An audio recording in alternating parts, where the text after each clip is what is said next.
من فيض مولانا الغفور قرآن رب العالمين جاء لنا نبراس نور فيه السعادة واليقين أسمى المعاني في السطور نسمو بها دنيا ودين نلقى الشفاعة في النشور بدلائل النور المبين في حفظه تحلو الأمور ما خاب من يرجو المعين نلقى الشفاعة في النشور بدلائل النور المبين بدلائل النور المبين.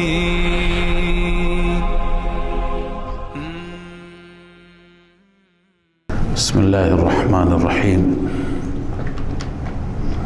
الحمد لله رب العالمين والعاقبة للمتقين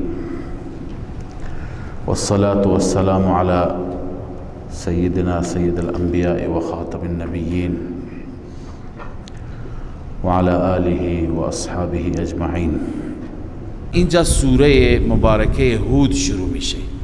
سوره هود یکی از سوره هایی هست که رسول اکرم صلی الله علیه و سلم فرمود شیبتنی سوره هود. سوره هود مرا پیر کرد. چرا؟ بعضی گفتن چون در سوره هود همهش ذکر اقوام است، ذکر کفرگویی اقوام، ناسپاسی و ناشاکری و سپس ذکر عذاب. خدا عذابهای مختلف و گوناگون فرستاد. این برای پیغمبر خدا وقتی که تصور میکرد برای امت خودش عذاب را، این سنگین بود، این او را پیر کرد. بعضی میگویند که نه، منظور از این که مرا پیر کرد آیه فاستقم کما امرته هست.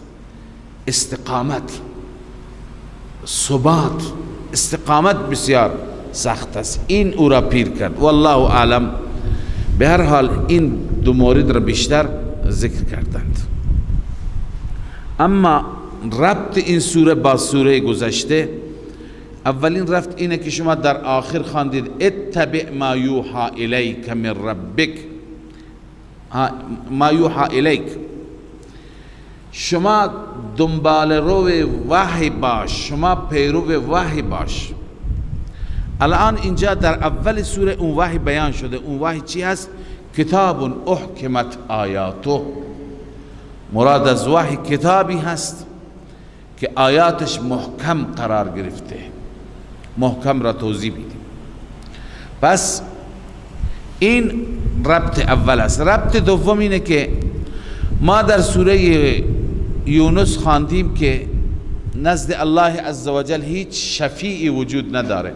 ما لکم من دون الله من ولی ولا شفیع. مدعای سوره همین بود. الان در سوره هود این مطلب را میخوانیم که وقتی که شفیع غالبی نیست، پس فقط خدا را در حاجات و مشکلات بخوانید. در سوره هود ذکر فریاد زدن و حاجت خواستن از خدای عزوجل است. و بعد در سومین ربط اینه که ما در سوره یونس خواندیم دلائل عقلی بود بیشتر. هم تلک آیات الکتاب الحکیم، صفت کتاب آمده بود، بیشتر دلائل عقلی بود. یکی دو تا نمونه از عذاب بود، قوم نوح و قوم موسی. اما در سوره هود بیشتر دلائل نقلی هست، نقل از انبیاء گذشته هست و از اقوام گذشته هست. پس اینجا بیشتر دلائل نقلی هست. الف لام را الله اعلم بمراده کتاب احکمت آیاته. ای هذا کتاب، خبر مبتدا مقدر است. این کتابی هست که آیاتش محکم است. این تمهید مع ترغیب هم است. کتابی که آیاتش محکم است. منظور از محکم بودن چی هست؟ چند تفسیر هست برای احکمت آیاتو. اولین اینه که کتابی هست که آیاتش با هم محکمند، یعنی تناقض ندارند، از تناقض و از تضاد محفوظند و آیاتش برخلاف حکمت و نفس الامر نیستند. مطلبی برخلاف حکمت و برخلاف نفس الامر تو این آیات وجود ندارد. این قول اول. قول دوم، منظور از محکم بودن ابن عباس می فرماید یعنی قابل نسخ نیستن، منسوخ نمیشه. آیات محکم اون آیاتی را گفته میشه که اونها قابل نسخ نیستن. ابن عباس می فرماید یعنی مثل تورات و انجیل قابل نسخ نیستن، اونها آمدن، اونها هم از طرف خدای عزوجل بودن، اما مدت داشتن، مدتشون تا زمان نزول قرآن است. قرآن که آمد ناسخ اونهاست. پس احکمت آیاتو یعنی آیاتش محکمه، مثل تورات و انجیل نیستن. قال ابن عباس لم ینسخها کتاب، یعنی آیات او را هیچ کتابی منسوخ نمی کند، بخلاف التورات والانجیل، بخلاف تورات انجیل که اونها چی شدند؟ اونها منسوخ شدن با آمدن قرآن. پس کتاب احکمت آیاته، کتابی هست که آیاتش محکم. و یکی دیگر چهارمین معنای محکم را عرض کنم. محکم معنایش قبلا شما خواندید، یعنی معلوم المراد، در فهم شما با هیچ چالشی مواجه نمیشید، خوب میفهمید. محکم به اونها میگه مثلا ان الله علی کل شیء قدیر. خب بر شما هیچ پوشیدگی نیست از نظر معنا. ثم فصلت من لدن حکیم خبیر، سپس آیات این قرآن مفصل شده. فصلت یعنی چی؟ فصلت از فصل است. فصل به معنی جدا. یک فصل، یک کتاب، یک باب از فصل قبلی چی است؟ جداست.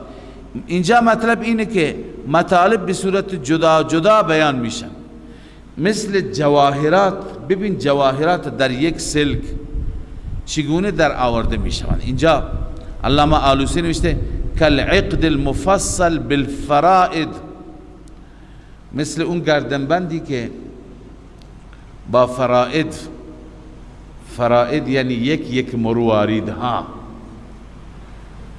چگونه مفصل شده. التي تجعل بین اللآلی، اونه که بین مرواریدها گذاشته میشه. الان قرآن یک مطالبش زیبا، مطالب توحید، درباره رسالت، درباره احکام، مواعظ، اینها جدا جدا هر یکی بیان شده. چنانچه میفرماید که التي تجعل بین اللآلی، فرائدی که بین مرواریدها گذاشته میشه. و وجه جعلها كذلك لاشتمالها على دلائل التوحید والاحکام والمواعظ والقصص، اینکه آیات الهی این چنین هستند چون در این توحید هست، احکام هست، وعظ هست، قصص هست، هر یک جدا. ثم فصلت من لدن حکیم خبیر، از جانب اون ذاتی که همه کارهایش با حکمت است و از همه احوال خبر دارد، از جانب او مفصل هر مطلبی یعنی جدا جدا بیان شده. الا تعبدوا الا الله، این الا تعبدوا الا الله هم مدعای سوره هست و هم با احکمت آیاته ثم فصلت مرتبط است. به این معنی ثم فصلت به الا تعبدوا الا الله، آیاتش جدا جدا بیان شده به این مطلب، با این مطلب که الا تعبدوا الا الله، بغیر از الله هیچ کسی را شما پرستش و عبادت نکنید. اننی لکم منه نذیر و بشیر، این جمله معترضه هست برای فریضه پیامبر که ای پیامبر فریضه تو چی هست؟ به آنان بگو اننی لکم منه، از جانب همون الله هستم، نذیر و بشیر، ترساننده و مژده دهنده. و ان استغفروا ربکم، این تلقین استغفار است، این که استغفار بطلبید از ربتان، از پروردگار معذرت خواهی بکنید. ثم توبوا الی، تلقین توبه، سپس به خدا رجوع کنید. یمتعکم متاعا حسنا الی اجل مسمى، خداوند کالای زیبا و بهره گرفتن از دنیا به شما خوب میده، اما تا مدت معین. و یؤتی کل ذی فضل فضله، به هر صاحب فضیلت خداوند درجه فضیلتش را عنایت میکند. و ان تولوا فانی اخاف علیکم عذاب یوم کبیر، اون ابتدا ترغیب بود، الان ترهیب است. نتیجه ترهیب، اگر شما پشت بدهید من میترسم بر شما از عذاب روز بزرگ، که این روز بزرگ روز قیامت است. الی الله مرجعکم، فقط و فقط به سوی الله است مرجع شما، جای رجوع شما. و هو علی کل شیء قدیر، اون ذات بر هر چیز قادر است. ببین دو چیز برای معبود به حق، یکی این که بر هر چیز قادر باشد، توانا باشد. دوم این که بر هر چیز دانا باشد، از هر چیز خبر داشته باشد، علمش محیط به کل شیء باشد، هم حتی ظاهر را هم بداند، باطن را هم بداند، نهان را هم بداند، عیان را هم بداند. لذا الله می فرماید الا انهم یثنون صدورهم، خبردار اینها وقتی که دلا می کنند سینه ایشان را، لیستخفوا من، تا از او مخفی بدارند. الا حین یستغشون ثیابهم، خبردار وقتی که اینها می پوشانند لباسشان را. الله همه چیز را می بیند، می داند. یعلم ما یسرون و ما یعلنون، می داند آنچه که مخفی می کنند، آنچه که ظاهر می کنند. این که مخفی و ظاهر را می داند به جای خود. انه علیم بذات الصدور، بدون شک اون ذات داننده اسرار دل هاست، چه برسد به ظاهر، خدا از دلها هم خبر دارد. ببینید درباره این آیه نوشتند که چطور این آیه نازل شد. بعضی گفتند که بعضی از افراد بودن وقتی که برای وضو، برای قضای حاجت می رفتند، این عقیده توحید که آمده بود که خدا هر جا ما را می بیند، مقداری شرم می کردند، خجالت می کشیدند به وقت قضای حاجت. بعضی ها خودشون را دلا می کردند، بعضی ها چادری پرده می کردند در همون بیابان که خدا ما را نبیند. الله تعالی می فرماید من در هر حال می بینم. و بعضی گفتند که کفار و مشرکین با هم وقتی که بر علیه پیغمبر توطئه می کردند چه می گفتند؟ تفسیر کبیر نقل کرده.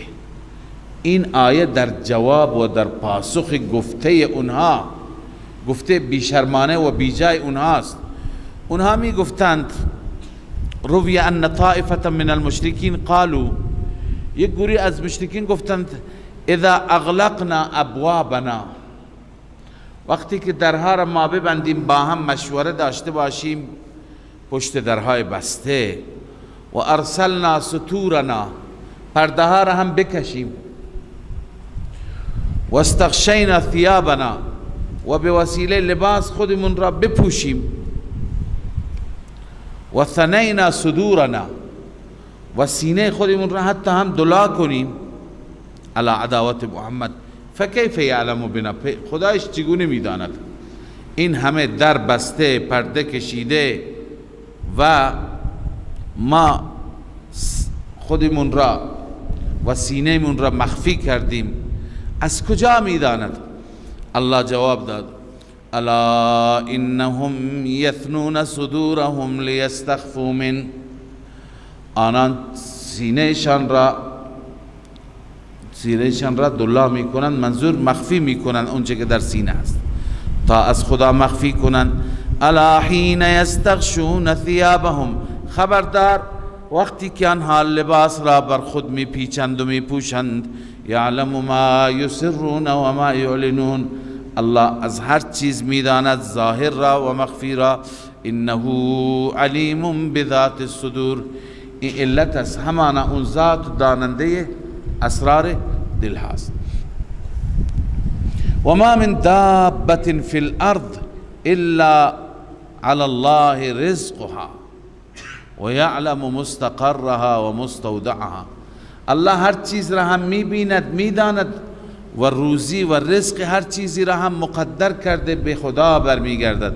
نیست هیچ دابه‌ای در زمین، از مورچه گرفته تا فیل، کوچک بزرگ، الا علی الله رزقها، اینجا علا برای وجوب نیست، بنویسید تفضلا، فضل خداست، مگر بر الله است رزق آن.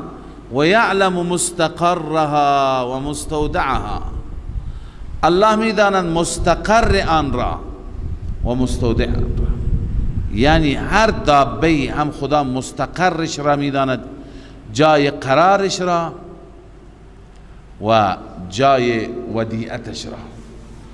مستقر و مستودع قبلا ما خواندیم که چند تفسیر دارد. ابن عباس می فرماید مستقر یعنی محل زندگی در شب و روز، و یعلم مستقرها، کجا زندگی میکنه، شب کجاست، روز کجاست، تو بازاره، تو عرض کنم خونه هست، در بیابان، در کوه هست، در دنیا همه جا همه حرکات را خدا مشاهده میکنند. و مستودع محل دفن است بعد از مرگ، یعنی جایی که به ودیعت و به امانت گذاشته میشه، اونجا را هم خدا میداند، اینجا را هم خدا میداند. این یک تفسیر. عبدالله ابن مسعود میگه مستقر رحم مادر است، مستودع جای دفن است. بعضی گفتن مستقر رحم مادر است، مستودع کمر پدر است، که این صورتها را شما قبلا خواندید. لذا الله می فرماید کل فی کتاب مبین، همه چیز در لوح محفوظ است، در کتاب مبین است. و هو الذی خلق السماوات والارض، الله می فرماید آن ذاتی است که آفرید آسمان ها و زمین را، فی 6 ایام، در مقدار 6 روز. و کان عرشه علی الماء، عرشش بر آب بود. عرش ببینید چنان بزرگ است که شامل زمین و آسمان هاست. عرش اینها را احاطه کرده. زمین و آسمان در مقابل عرش چنان هستند که در یک بیابان یک چیز کوچک و بسیار معمولی باشد، اون چقدر معلوم میشه؟ زمین و آسمان ها در مقابل عرش این چنین هستند. اما این عرش با عظمت خدا می فرماید بر آب هست. و کان عرشه الماء، یعنی چه بر آب. تفسیر کبیر امام رازی نوشته که این بیانگر قدرت الله عزوجل و بیانگر استغنا و بی احتیاجی خدای تعالی است. چطور؟ می فرماید و کان عرشه علی الماء فیه دلالت علی کمال القدره، در این آیت دلالتی هست بر این که خداوند قدرتش کامل است، من وجود مع وجوده، من وجوه، قدرت خدای عزوجل کامل هست، از چند وجوه اینجا ثابت میشه. الاول ان العرش مع کونه اعظم من السماوات والارض، اولین دلیل اینه که عرش با وجودی که از آسمان و زمین بزرگتر هست، کان علی الماء، پس این عرش بر چی هست؟ بر آب هست. فلو انه تعالی قادر علی امساک الثقیل بغیر عمد لما صح ذلك. این دلالت بر این میکنه که خداوند قادر است هر چیزی را میتواند انجام بده، حتی امساک ثقیل، بار سنگین را امساک بفرماید بدون ستون. اگر این نبود لما صح ذلك، این صحیح نمیشد. کبیر. پس کان عرشه علی الماء کنایه از بی استغنایی و بی احتیاجی خدا و کنایه از قدرت خداست. لیبلوکم ایکم احسن عملا، این حکمت خلق است. هو الذی خلق السماوات، تاکه بیازماید از شما انسانها عمل کی بهتر است. ولئن قلت انکم مبعوثون من بعد الموت، اما این انسان به قدرت لا یزال فکر نمیکنه که این لا یزالی که این قدرت را داره بر اعاده بعد از مرگ هم قدرت داره. وقتی که خدای عزوجل بحث اعاده بعد از مرگ را میکنه این انسان انکار میکند. الله می فرماید ولئن قلت انکم مبعوثون من بعد الموت، زجر، اگر بگویی ای پیغمبر که شما همه مبعوث میشوید در روز قیامت بعد از مرگ، لیقولن الذین کفروا، حتما میگوین کفار، ان هذا الا سحر مبین، نیست این مگر جادوی آشکاری هست. سحر ای غرور باطل البطلان، یا سحر مبین باطل مبین. آنان میگویند که این سحری هست که بطلانش آشکار است. اما الله عزوجل در اصل منشأ انکار را بیان میفرماید. اون چیزی که باعث انکار و کفرگویی اونها چیه؟ همین که من اونها را مهلت میدم، مهلت عذاب باعث شده که اینها اینقدر کفرگویی کنن. ولئن اخرنا عنهم العذاب الى امة محدودة لیقولن ما یحبسو، این منشأ انکار است.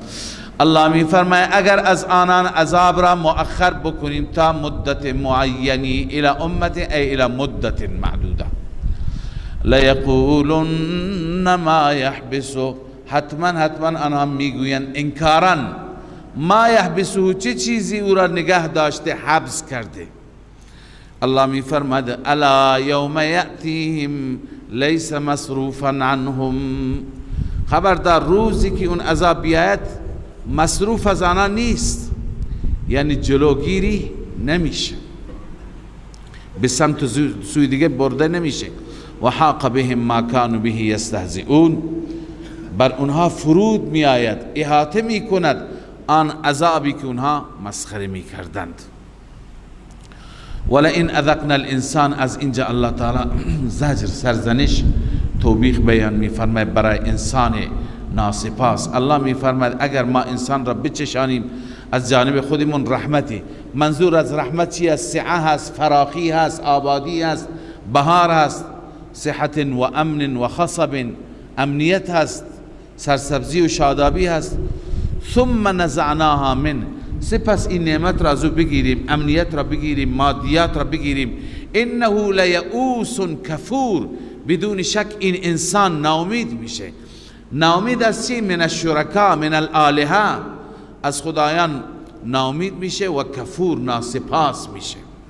ولئن اذقناه نعماء بعد ضراء مست، اما برعکس مدتی به او ضرر و آسیب و مشکلاتی رسیده، بعد از این مشکلات اگر خدا بهش نعمت بده چه کار میکند؟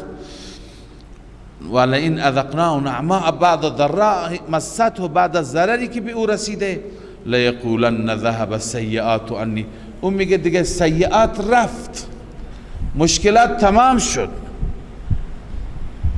انه لفرح فخور، این انسان اون وقت چیکار میکنه؟ فرح قبلا خواندیم به معنی مغرور، غرور، در دل غرور دارد. فخور هم فخر غرور را میگن، اما غروری که با جوارح باشد، با دست و پا باشد، با اعضا باشد، یعنی هم در دل مغرور میشه اون وقت، هم به ظاهرش مغرور میشه. الا الذين آمنوا وعملوا الصالحات، مگر مؤمنان. منظور اینه که مؤمنان در هر دو صورت، هم حالت نعمت و هم حالت بلا و مصیبت، در هر دو حالت برابرند، یعنی در هر دو حالت بیاد حقا، بیاد ربند. الله می فرماید الا الذين صبروا وعملوا الصالحات، مگر کسانی که صبر کردند و عمل صالح انجام دادند. صبر کردند در چی؟ هم در حسنات و هم در مشکلات صبر کردند، استقامت کردند. اولئک لهم مغفرة و اجر کبیر. این انسان ها، این افراد برایشان مغفرت است و اجر کبیر است. بله، بعضی گفته الا الذین صبروا، صبر کردن فی المحنة والبلاء است، در مصیبت ها و مشقت هاست، و عمل الصالحات شکر کردن است در نعمت الرخاء و شکر فی النعمت والرخاء. اولئک لهم مغفرة و اجر کبیر. کسانی که دارای این ویژگی هستند، مغفرت خدا برای اونها و اجر بسیار بزرگی برای اونها است. مغفرتون دفع مضرت است، اجر کبیر جلب منفعت است. فلعلک تارک بعض ما یوحى الیک و ضائق به صدرک. مشرکین بعضی چیزها را از پیغمبر میخواستند که شما مثلا این مطالب را برای ما بیان نکن، مثلا خدایان ما را بد و بیراه نگو، سب و شتم نکن. الله تعالی گرچه می فرماید فلعلک تارکن بعض ما یوحى الیک، شاید تو ترک کنی. این اما شاید به معنای محال هست، فرضیت هست. یعنی اگر شما ترک کنی بعضی آنچه که وحی شده به سوی شما، و ضائق به صدرک، و اگر تنگ هست سینه شما، به صدرک، به مبدل منه است، ان یقولو بدل است. از چی تنگ است سینه شما؟ از این که مشرکان میگویند لولا انزل علیه کنز، چرا بر او خزانه نمیاد، او جاء معه ملک، چرا با او فرشته همراه نیست. اگر این سینه شما تنگ باشد، بدان ای پیغمبر که شما پیغمبر خدا هستید، مختار کل نیستی. انما انت نذیر، جزی نیست که شما ترساننده هستید. والله علی کل شیء وکیل، اون الله است که بر هر چیز مختار است، بر اختیار هر چیز به دست او هست. یعنی شما مختار نیستی، در اختیار شما ای محمد نیست. ام یقولون افتراه، اینجا زجر هست و توبیخ هست. آیا اینها میگویند پیغمبر از خود درست کرده؟ اگر از خود درست کرده، زجر بر انکار قرآن. اگر از خود درست کرده، شما 10 سوره بیاورید. شما چند سوره بیاورید؟ ابتدا این 10 سوره بود، آخر بود که 1 سوره بیاورید. الله می فرماید قل فأتوا بعشر سور مفتریات، به آنان بگو که 10 سوره که افترا باشند، یعنی از خود درست کرده باشند، بیاورید. و نه تنها خودتان کار بکنید، بلکه همه خدایانتان را برای کمک فرا بخوانید. و دعوا من استطعتم من دون الله، بخوانید هر کسی را که می توانید بغیر از الله. ان کنتم صادقین، اگر در این ادعا شما راست میگویید.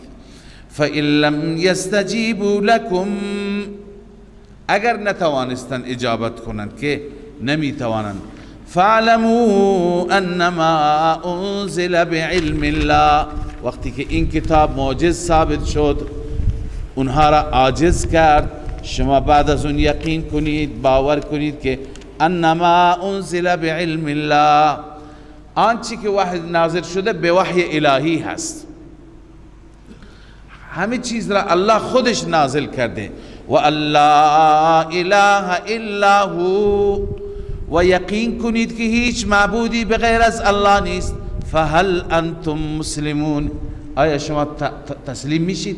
این استفهام طلبی هست، یعنی وقتی که هیچ معبودی بغیر از الله نیست، پس تسلیم بشید. اما چیزی که مانع انسان گاهی میشه، اون زندگی دنیاست. الله تعالی در رابطه با بی ارزش بودن دنیا میفرماید که این زیاد دائمی نیست، ابدی نیست. من کان یرید الحیات الدنیا و زینتها، هر کسی بخواهد دنیا را و زینت دنیا را، مثل این مشرکان قریش، نوفی الیهم اعمالهم فیها، ما کامل میدیم به سوی آنها اعمالشان را در همین دنیا، و هم فیها لا یبخسون، و آنان در این دنیا لا یبخسون، بخس میگوین کمی را، یعنی کم کرده نمی شود از آنان. چی کم کرده نمی شود؟ مفسرین گفتن یعنی لا یمنعون من الرزق، از رزق اونها چیزی کم نمیشه. به سبب عمل کرده شنی، به سبب شرک کفر، خدای عزوجل رزق را از اونها نمیگیرد، به اونها رزق فراوان میده، کامل میده. اما اینها، پس اینا مشکلشون، ای بکارشون که وقتی که زیاد هست در کجا با مشکل مواجه میشوند؟ الله میفرماید در آخرت، نه در دنیا. اولئک الذین لیس لهم فی الاخرة الا النار، این افراد کسانی که لیس لهم نیست در آخرت برای آنها بغیر از آتش، و حبط ما صنعوا فیها، و در قیامت همه آنچه که در دنیا کردن برباد میشه، و باطل ما كانوا یعملون، ضایع میشه آنچه که عمل کردن. ببینید اینجا معلوم میشه که از این آیه معلوم شد که اگر انسان عمل نیکی انجام بدهد، عمل نیکش در دنیا برایش تأثیر گذار است، نتیجه میگیرد. مثلا در دنیا خدمت کرده برای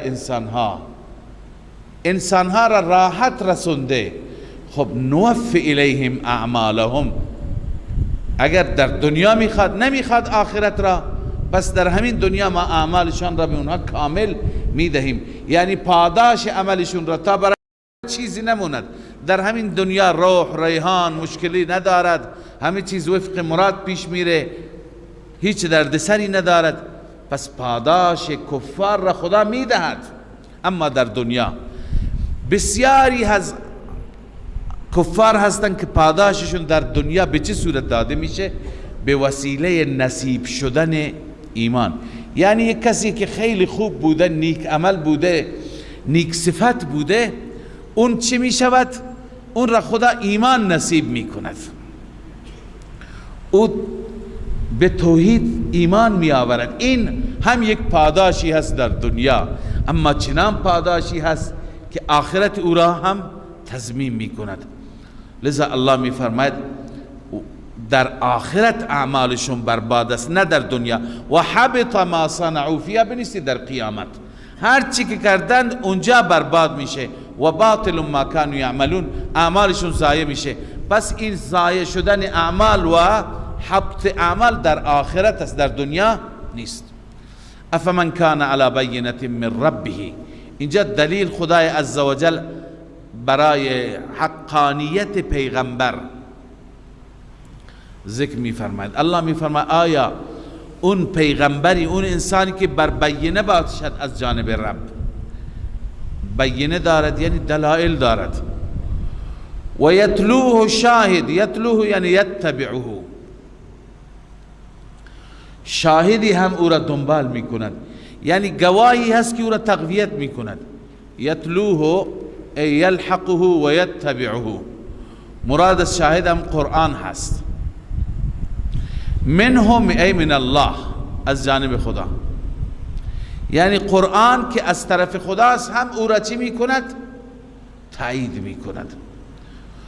و نه تنها این قرآن اولین کتاب نیست، و من قبله کتاب موسی اماما و رحمه، قبل از این قرآن کتاب موسی بوده که راهنما بوده، امام بوده از نظر علمی، و رحمتا رحمت بوده از نظر عملی. اولئک یؤمنون به، این افراد ایمان میآورن به قرآن. یعنی اینجا اشاره است به بعضی از علماء بنی اسرائیل که وقتی که در کتابهای اونها ذکر قرآن است و اونها قرآن را میبینند، به قرآن و به پیغمبر ایمان میآورند. و من یکفر به من الاحزاب، هر کسی به قرآن کفر کند از همه گروه ها، فالنار موعده، آتش موعدش هست. فلا تک فی مریة من، شما نباش در شک از اون، از قرآن. انه الحق من ربک، همانا این حق است از جانب ربت. ولكن اکثر الناس لا یؤمنون، اما اکثر مردم ایمان نمی آورند به قرآن، باور ندارند. و من اظلم، باز زجر و تخفیف اخروی برای کسی که تکذیب میکند. چه کسی ظالم تر از اون کسی که افترا بر خدا میگوید، افتراء دروغ. اولئک یعرضون علی ربهم، تمام افترا کنندگان، تمام دروغگویان عرضه میشوند در روز قیامت در محضر رب. و یقول الاشهاد، آنجا گواهان میگویند. گواهان کی هستند؟ یا فرشته ها هستند یا انبیا هستند که بر علیه امتهای خودشون گواهی میدن. شاهدان میگویند این تذلیل مجرمان است. هؤلاء الذین کذبوا علی ربهم، اینها کسانی هستند که کذب گفتن بر پروردگارشان، یعنی تکذیب کردن، باور نکردن، ظلم کردن اینها. الا لعنت الله علی الظالمین، خبردار لعنت خدا بر ظالمین، بر مشرکین. ظالمین چه کسانی هستند؟ الذين يصدون عن سبيل الله، آنانی که جلوی راه خدا میگیرند، یعنی مشرکان. و یبغونها عوجا، و در راه خدا عوج میطلبند، کجی میطلبند، یعنی میخواهند که مردم ایمان نیاورند. پس کجی و عوج را با چی میطلبند؟ بنویسید با شبهات، یعنی در مقابل توحید چی؟ شبه افکنی میکنند، فرافکنی میکنند. الله میفرماید و یبغونها عوجا، در آن عوج و کجی میخواهند. و هم بالآخرت هم کافرون، هم به توحید منکرند، هم به آخرت منکرند، معاد را هم قبول ندارند. الله میفرماید اولئک لم یکونوا معجزین فی الارض، این انسان ها خدا را عاجز نمی کنند. این نفی قدرت، یعنی اینا قدرتی ندارند، اینا نمیتونن فرار کنند، اینا نمیتونن در برند، اینا نمیتونن مخفی بشند. و ما کان لهم من دون الله من اولیاء،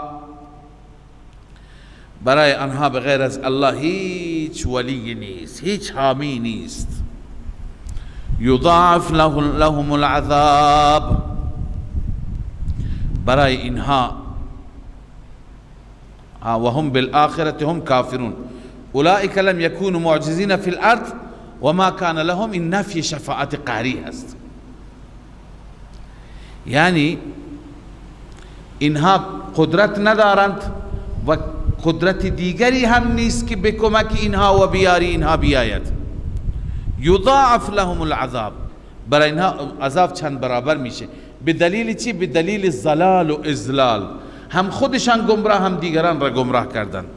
ما کانوا یستطیعون السمع و ما کانوا یبصرون، اینا در دنیا چنان خدا از اونها گرفته بود صلاحیت ها را که نمی توانستن گوش کنند، نمی توانستن ببینند حق را. بنابراین به دلیل غایت عناد، چون که خیلی عناد داشتند. اولئک الذین خسروا انفسهم، اینها کسانی هستند که خودشون را، نفسشون را، جانشون را در خساره واقع کردند. و ضل عنهم ما كانوا یفترون، گم شد از آن معبودان باطلی که اینها افترا می گفتند، در دنیا می گفتند این معبودان به داد ما می رسند، اونا گم شدند، به دادشون نرسیدند. اولئک الذین خسروا انفسهم، اینها کسانی هستند که خودشان را در زیان واقع کردند.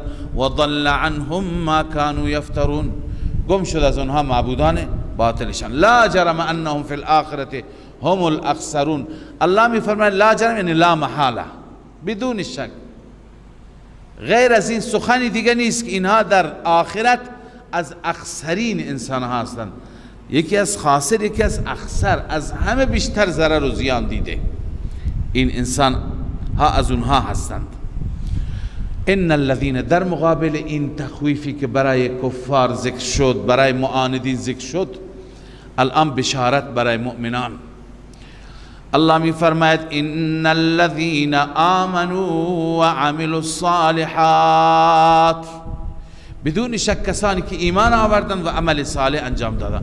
و اخبتوا الى ربهم، اخبات به معنی تواضع، به معنی فروتنی، یعنی به سوی رب اونها تکبر نکردند بلکه فروتنی را اختیار کردند، تواضع را اختیار کردند. اولئک اصحاب الجنه هم فیها خالدون. الله می فرماید اینها اهل بهشتند، همیشه در آن بهشت ماندگارند. مثل الفریقین کالاعمی والاصم والبصیر والسمیع. خب صفات هم مشرک بیان شد، هم صفات مؤمن. مشرک همون بود که یضاعف لهم العذاب ما كانوا یستطیعون السمع، نه گوش میکنه حق را، نه حق را میبینن، عذابشون دبل، چند برابر. و بعد مؤمن بیان شد ان الذين آمنوا وعملوا الصالحات واخبتوا الى ربهم. حال الله میفرماید مثال هر دو فریق، یعنی مشرک و مؤمن، کالاعمی والاصم، مثل اعمی و اصم است. یعنی یکی از این دو گروه اعمی و اصم است، نمیبیند نمیشنود، و یکی دیگر والبصیر والسمیع، هم میبیند و هم میشنود. اولی مشرک است، دومی موحد است. هل یستویان مثلا؟ آیا این هر دو صفت با هم برابرند؟ هرگز. اونی که میبیند میشنود با اونی که نمیبیند و نمیشنود. افلا تذکرون، آیا پند و اندرز نمیگیرید شما؟ خب تا اینجا دلائل عقلی بودند، از اینجا به بعد دلائل نقلی تقریبا تا آخر سوره ادامه خواهند داشت. سوره یهود مشتمل بر دلائل نقلی زیادی هست. دلیل نقلی از قوم نوح، قوم عاد، قوم ثمود، ابراهیم، لوط، شعیب، موسی، حدوداً 6-7 تا دلیل نقلی هست که حاصل همه اینها اینه، خلاصه همه اینها اینه: پیامبران پیش این اقوام آمدند، حق را عنوان کردند، عرضه کردند، آنانی که نپذیرفتند به عذاب خدا گرفتار شدند. در این دلائل همینو میخوانیم. ما از آنجایی که ما این دلائل را قبلا خواندیم و بعضی احوال را با تفصیل هم خواندیم، ما انشاءالله به ترجمه، به خاطر اینکه مقداری عقب هستیم، به ترجمه اکتفا میکنیم و آیات را میخوانیم. ولقد ارسلنا نوحا الى قومه انی لکم نذیر مبین. دلیل اول از قوم نوح، انی لکم نذیر مبین، تخویف اجمالی هست. ای قوم، من برای شما نذیر آشکاری هستم. الا تعبدوا الا الله، این مقصد تبلیغ. هدف ارسال چی بود؟ هدف تبلیغ نوح علیه السلام چی بود؟ این مطلب که الا تعبدوا الا الله، شما پرستش و عبادت نکنید کسی را بجز الله. خب انی لکم نذیر مبین تخویف اجمالی بود. انی اخاف علیکم عذاب یوم علیم تخویف تفصیلی هست که نذیر مبین از چی هستند، از چی چیزی می ترسانم. انی اخاف علیکم عذاب یوم علیم، من می ترسم بر شما از عذاب روز دردناک. فقال الملأ الذين كفروا من قومه، رؤسا درباریان بزرگان گفتند از قوم نوح: ما نراك الا بشرا مثلنا. چند تا حماقت داشتند. حماقت اولشون معتقد بودند که پیغمبر نمیتونه بشر باشد. ما نراک الا بشرا مثلنا، نمی بینیم تو را مگر بشری مثل خود ما هستی. این حماقت اول. حماقت دوم، و ما نراک اتبعک الا الذين هم اراذلنا بادی الرأی. حماقت دوم اینه که افراد پایین جامعه از تو پیروی می کنند، فقرا، ناداران، مستمندان. و ما نمی بینیم شما را که پیروی کنند مگر کسانی که اراذل ما هستند. ارذل یعنی پستر، پایینتر. از چه نظر ارذل هستند؟ بنویسید به اعتبار کسب و مال و نسب، هم از نظر شغل درآمد، هم از نظر مال سرمایه و هم از نظر نسب، از هر جهت پایینترند. و بادی الرأی، بادی الرأی یعنی ظاهر الرأی هستند، رأی و دیدگاه عمیقی ندارند. بادی الرأی گفت همون که رأی را صادر میکنه بلا فکر، بلا تفکر. بادی الرأی دو تا معنی میتونه باشه. یکی این که بادی الرأی فکر فقط ظاهر را نگاه میکنه، حقیقت را نگاه نمیکنه. یکی بادی الرأی یعنی بدون فکر، بدون نظر رأی صادر میکنه. ای اتبعک فی بادی الرأی ای بلا فکر، اتبعک فی بادی الرأی یعنی بدون فکر، همین که شنید قبول کرد. یا اینکه او فی الظاهر لا فی الحقیقه. بادی الرأی این است که ظاهرا بهت ایمان آورده، حقیقت نیست. خلاصه اونها به نوح علیه السلام این اشکال را وارد کردند. حماقت سومشان، و ما نرا لکم علینا من فضل، نمی بینیم برای شما بر ما هیچ فضلی، یعنی شما بر ما هیچ برتری ندارید، چرا به شما پیغمبری داده شده. و حماقت چهارم، بل نظنکم کاذبین، بلکه ما شما را کاذب میپنداریم، شما خلاف میگویید. اما نوح علیه السلام جواب میده و نوح علیه السلام چند مطلب میفرماید. اول، قال یا قوم ارأیتم ان كنت على بینة من ربی، ای قوم به من خبر بدهید اگر من بر بینه باشم از جانب ربم، بینه دلیل داشته باشم، مدرک داشته باشم. و آتانی رحمتا من عنده، و رب به من رحمتی از طرف خودش بده. آتانی رحمتا این کنایه از نبوت است، یعنی نبوت به من بده خدا. فعمیت علیکم، اون نبوت بر شما پوشیده باشد، مخفی باشد، یعنی شما درکش نکنید، شما متوجه نباشید. انلزمکموها و انتم لها کارهون، آیا ما بر شما الزام کنیم آن را چی را؟ همون بینه را یا همون رحمت را. رحمت تفسیرش چی بود؟ نبوت. یعنی شما را ملزم کنیم به پذیرش نبوت، شما را ملزم کنیم، مجبور کنیم به پذیرش بینه و دلیل. و انتم لها کارهون، در حالی که شما آن بینه را نمی پذیرید، شما نسبت به اون اکراه دارید. مطلب چیه؟ مطلب اینه که ای قوم، وقتی که خدای عزوجل به من بینه داده، به من رحمت داده، دلیل دارم، مدرک دارم، ولی بر شما پوشیده است، شما باور نمی کنید. آیا من میتونم مجبور کنم شما را که حتما این نبوت را بپذیرید؟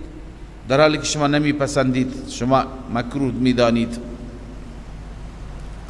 خب و انتم لها کارهون، لها گفتن ضمیر ها به شهادت الله اله الا الله، و بعضی گفتن لها قیل الى الرحمه و قیل الى البینه، ای نلزمکم قبولها، من شما را مجبور کنم شما حتما اون نبوت را بپذیرید، اون بینه را، اون کلمه توحید را نمی کنم، شما خودتون فکر کنید.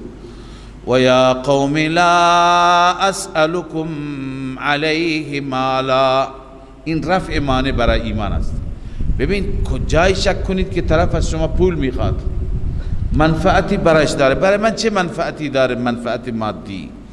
ای قوم نمی طلبم من از شما هیچ مالی، ان اجری الا علی الله، اجر من و پاداش من نیست مگر بر الله. و اون حماقت که شما گفتی حماقت دوم، که این فقیر فقرا را اینها را طرد کنم، و ما انا بطارد الذین آمنوا، من طرد نمی کنم کسانی را که ایمان آوردن، اینها را از خود دور نمی کنم.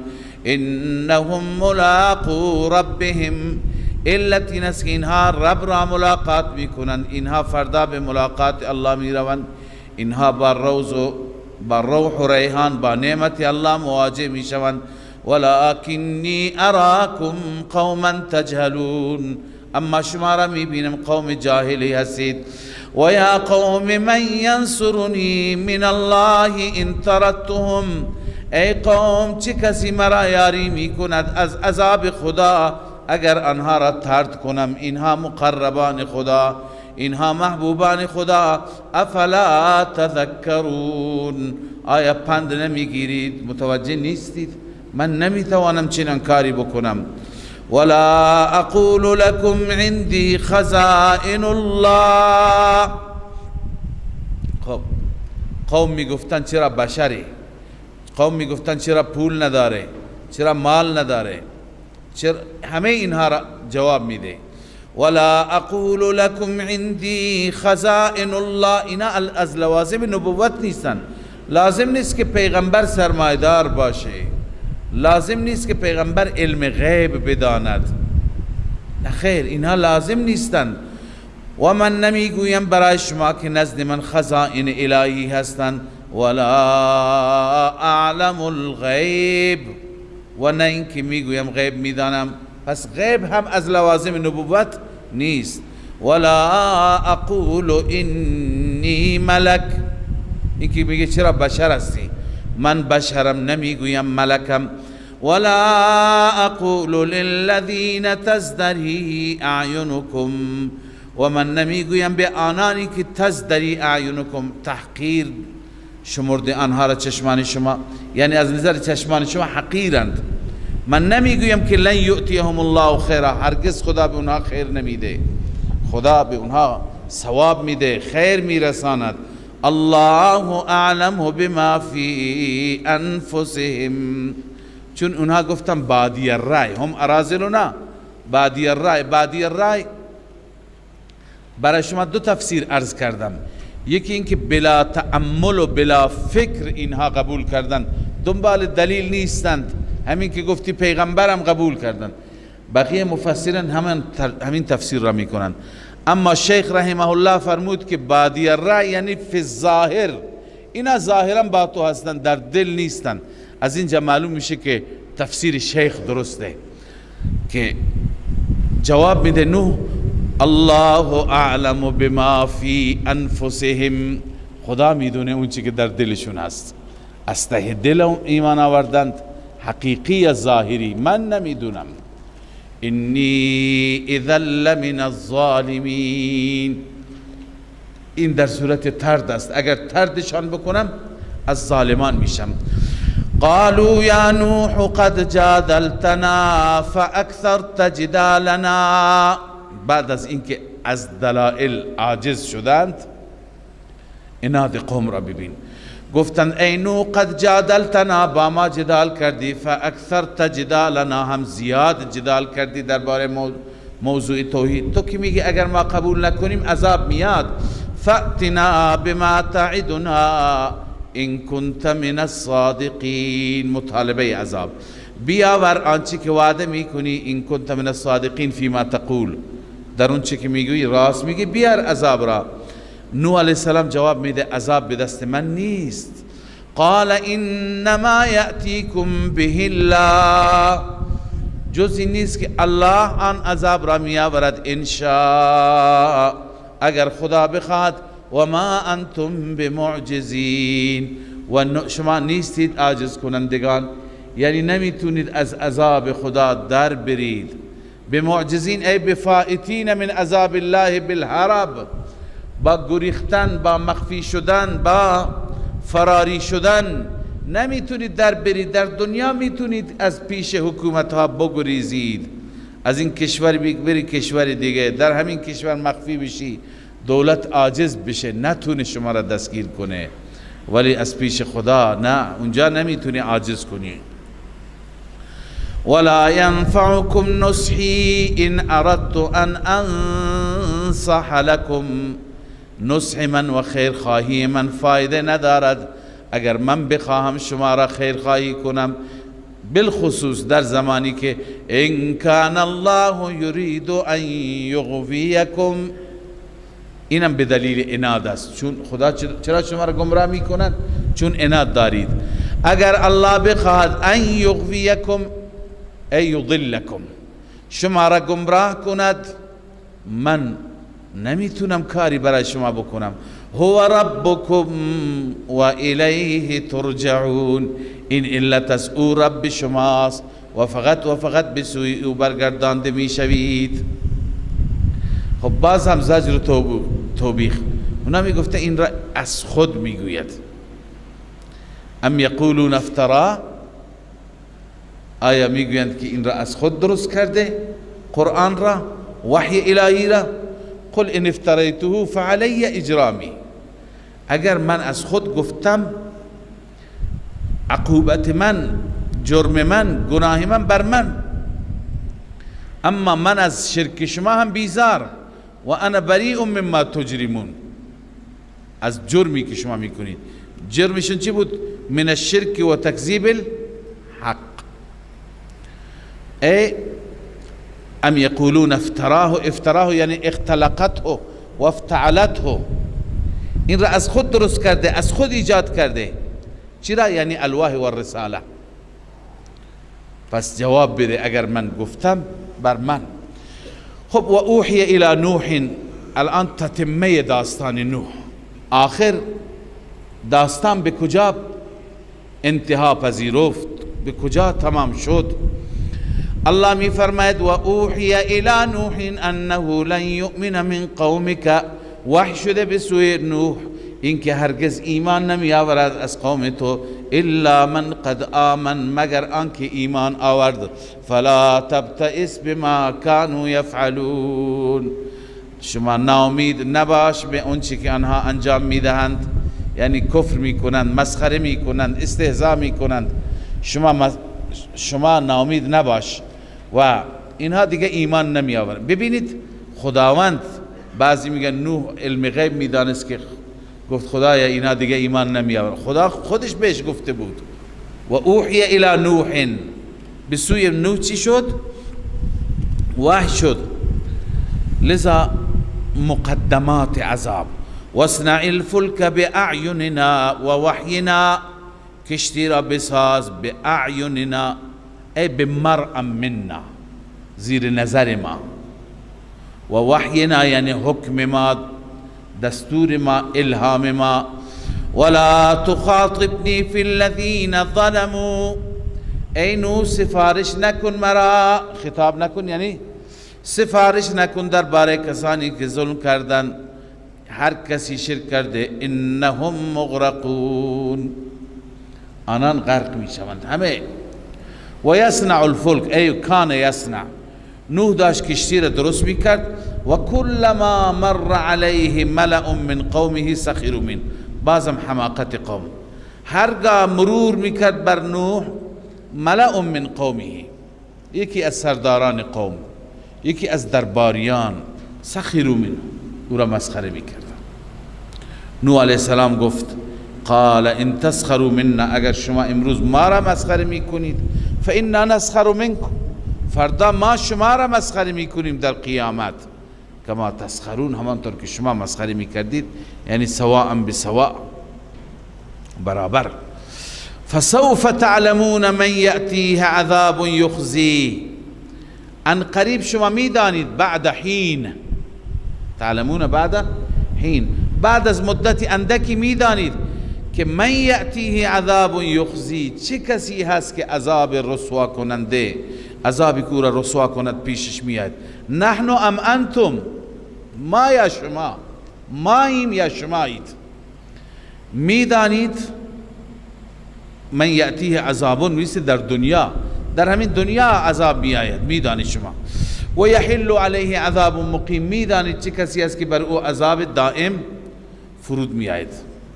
حتی اذا جاء امرنا و فارت التنور، الله وقت عذاب را میفرماید، وقتی که امر ما آمد و تنور فواره زد، جوشید. ببینید فواره زدن تنور یعنی چه؟ بعضی گفتن معنی حقیقی هست، تنوری که توش نان میپزیم اونجا دیگه خبری از آب نیست. اما معجزه خارق العاده برای نوح علیه السلام گفته شد عذاب، علامت عذاب اینه که اول از تو تنوری که شما نان درست میکنی، از این تنور فواره میزنه، آب میزنه بیرون. پس این علامت شروع عذاب بود. یعنی ای نوح وقتی که این شد شما شروع کنی به سوار شدن. بعضی گفتن وفار تنور این کنایه است، حقیقت نیست. فار تنور کنایه هست. کنایه از چی هست؟ از غضب خداوند. حتی اذا جاء امرنا وفار التنور، تنور فوران زد. تو تنور معمولا چی هست؟ آتش. آتش وقتی که فوران میزنه یعنی شعله میزنه. این زمانی هست که آتش خیلی شدیده، خیلی غضبناک است. پس وفار التنور کنایه هست از چی؟ از اینکه خداوند خشمش، غضبش به جوش آمده. زمانی که قومی پیامبران را اذیت کنند، مسخره کنند، این حالت پیش میاد. قل نحمل فیها من کل زوجین اثنین. خداوند از اینجا معلوم میشه که طوفان جهانی بود و الا حیوانات را در یک گوشه حیوانات را زنده نگه می داشتن. الله دستور داد از هر گروهی، از هر حیوانی جفتی به خاطر بقای نسلشون بردارد تو کشتی. قل نحمل فیها من کل زوجین، از هر یک دوتا، اثنین دوتا، این تأکید زوجین است، منظور از زوجین نوع نیست، نر و ماده هست. و اهلک الا من سبق علیه القول، و همچنین اهلت را مگر کسی که سبقت کرده بر او، یعنی قول عذاب، قبلا عذاب برایش فیصله شده. و من آمن، و هر کسی که ایمان آورده اونا را بردار. احمل من آمن، هر کسی که ایمان آورده حمل کن، سوار کن. اما الله می فرمه و ما آمن معه الا قلیل، به او ایمان نیاورد مگر اندک. بعضی گفتن 70 نفر، بعضی گفتن 80 نفر، 80 مرد 80 زن. وقال اركبوا فيها بسم الله مجريها و مرساها، الله فرمود سوار بشی در آن کشتی به نام الله، به نام اللهی که جاری کننده او هست و قائم کننده او هست، او را بلند می کند. یعنی این قوت خداست نه قوت خدایان. ان ربی لغفور رحیم، همانا رب من بخشاینده و مهربان است. الله توصیف می کند عذابش را به چه صورت بود.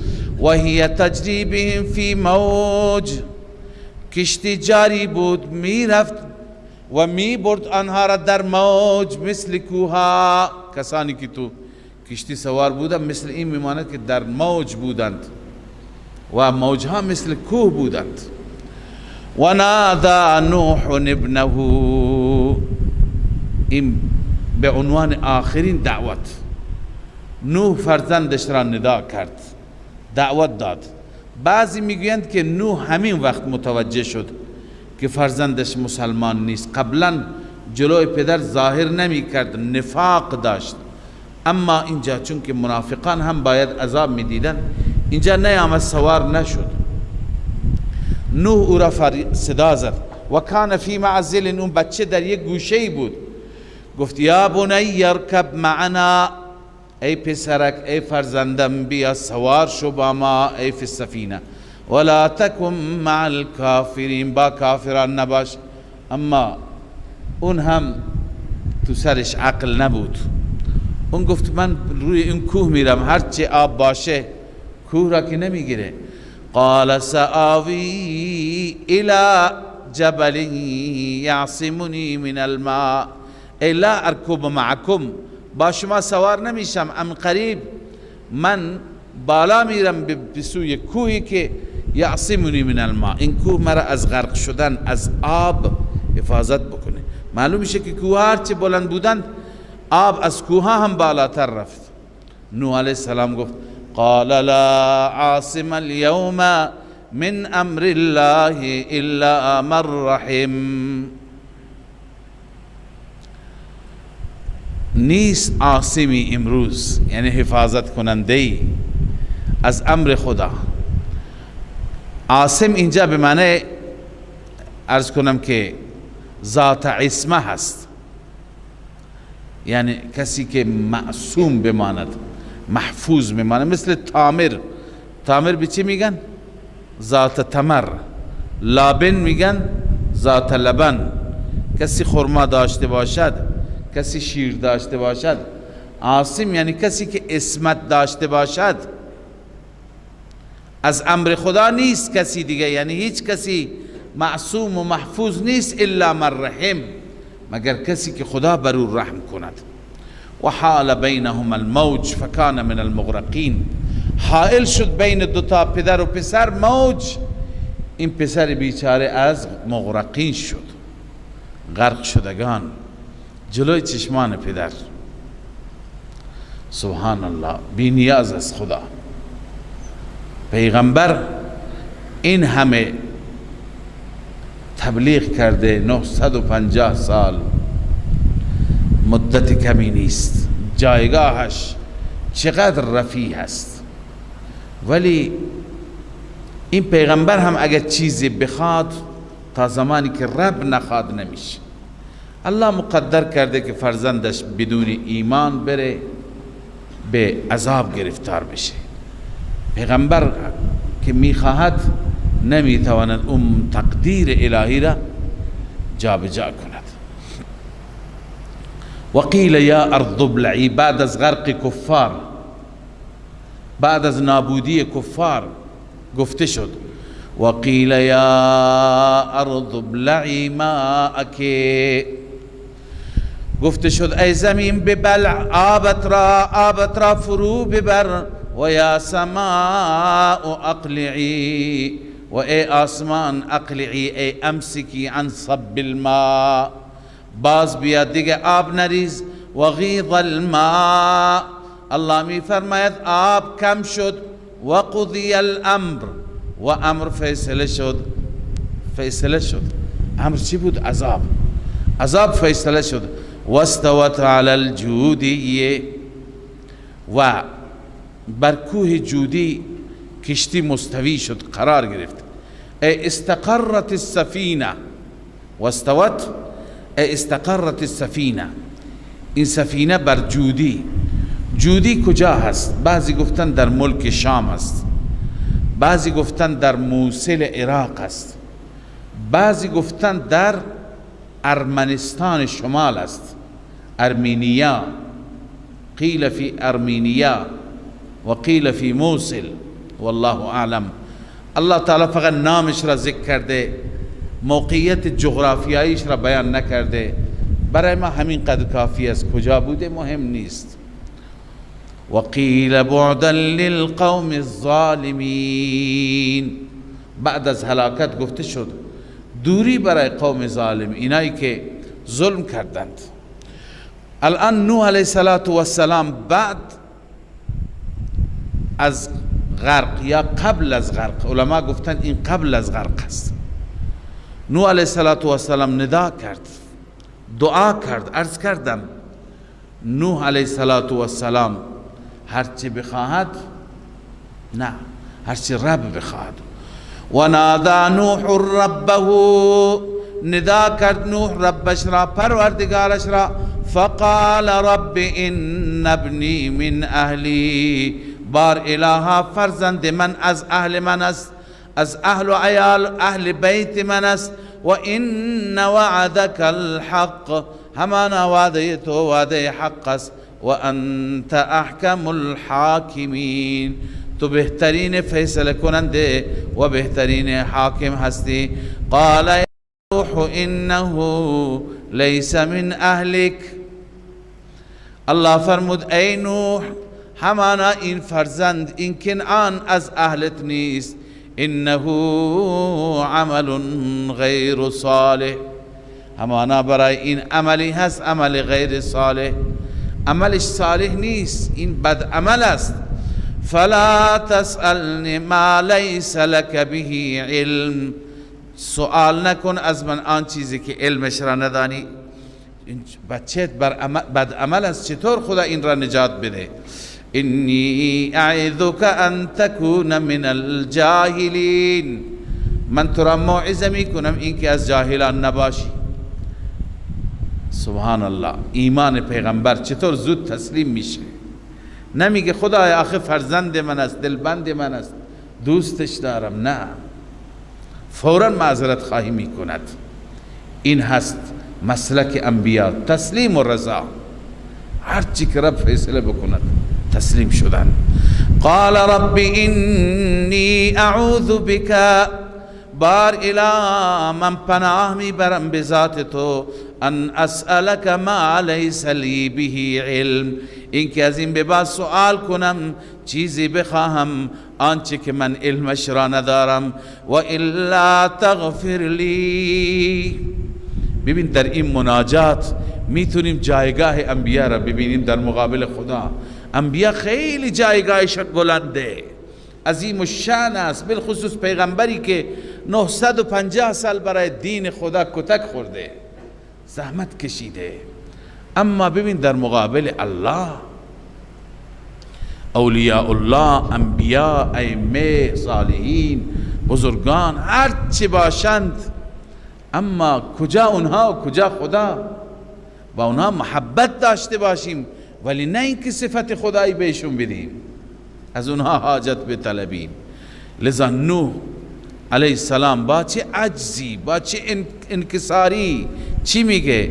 و الا تغفر لی و ترحمنی، ای خدا اگر مرا نبخشی و بر من رحم نکنی، اکم من الخاسرین، من از خساره کنندگان، از زیانکاران میشم. قیل یا نوح اهبط بسلام منا و برکات علیک و علی امم ممن معک. خاتمه داستان نوح است. الله می فرماید ای نوح فرود بیا با سلامتی از جانب ما، هر جا باشی ایمن باشی، سالم باشی.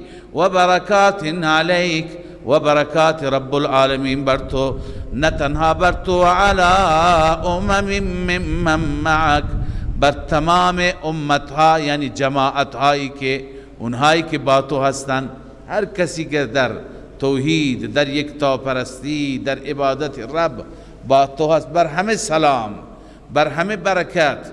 و امم سنمتعهم، غیر از اینها امم دیگر هستند. ببین و علی امم ممن معک شامل ماهایی هم میشه انشاءالله که اگر بر عقیده نوح باشیم، بر ایمانی که نوح دارد، دیدگاهی که نوح دارد. اما غیر از این جماعت ها الله می فرماید جماعت های دیگری در دنیا خواهند آمد. و امم سنمتعهم، امم دیگر، گروه های دیگر، جماعت های دیگر در دنیا خواهند بود. فی الدنیا بنویس، ما آنها را متاع میدیم. ثم یمسهم منا عذاب علیم، سپس به آنها میرسانیم، به آنها میچشانیم، مس میکند آنها را، میزند آنها را از جانب ما عذاب دردناک، یعنی عذاب اخروی. خب اینجا این تتمه اولین داستان هست، داستان نوح علیه السلام.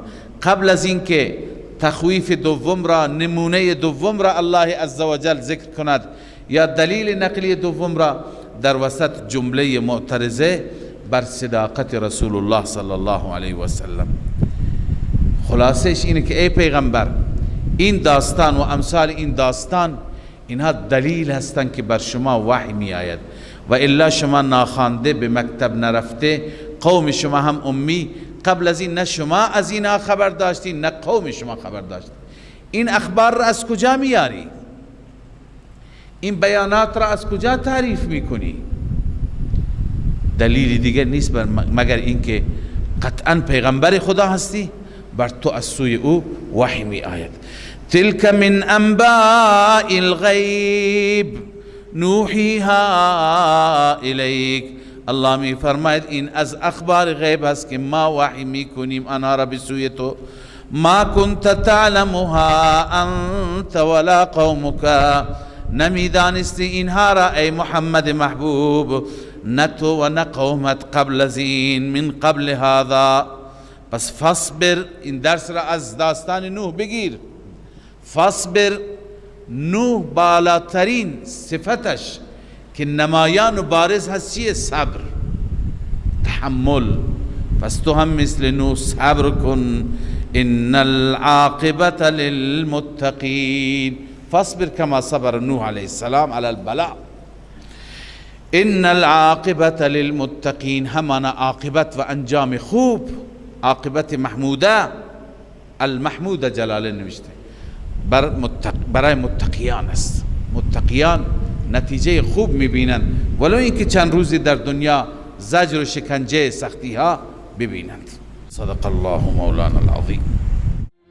من فيض مولانا الغفور قرآن رب العالمين، جاء لنا نبراس نور فيه السعادة واليقين، أسمى المعاني في السطور، نسمو بها دنيا ودين، نلقى الشفاعة في النشور بدلائل النور المبين، في حفظه تحلو الأمور، ما خاب من يرجو المعين، نلقى الشفاعة في النشور بدلائل النور المبين، بدلائل